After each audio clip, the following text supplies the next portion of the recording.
Hello viewers, অনেক দিন যাবৎ প্ল্যান করছিলাম পালকিসার সি বিচ যাব। তো ফাইনালি আজকে যাওয়ার জন্য প্রস্তুতি নিলাম।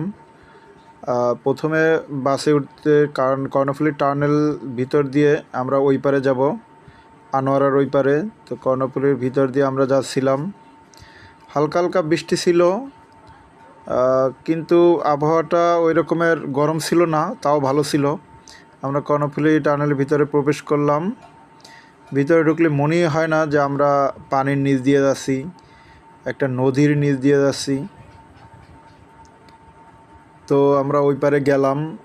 বাসে টোল প্লাজায় টোলের টাকা দিল, একটা বাস 1000 করে।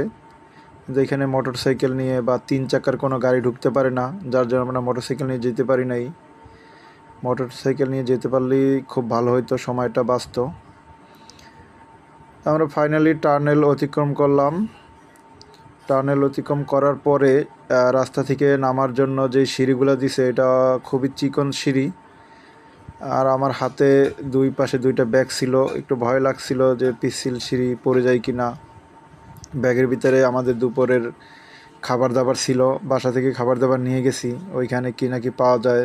দুপুরবেলা আসলাম সি বিচে। এখানে আসার পরে একটু এনজয় করলাম।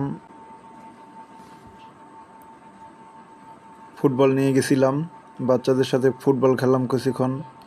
ওরাও খুব আনন্দিত, ভালোই ফুটবল খেলতে পারে পানির ভিতরে। ওরা সি বিচ দেখে, পানি দেখে খুবই খুশি, আমার থেকেও বেশি খুশি। আমি একটু খুশি। এই যে আমার ছোটো ভাগ্নেটা, ও তো বালুর রাজত্বে আছে, সেই ডুব ঝাঁপ একটু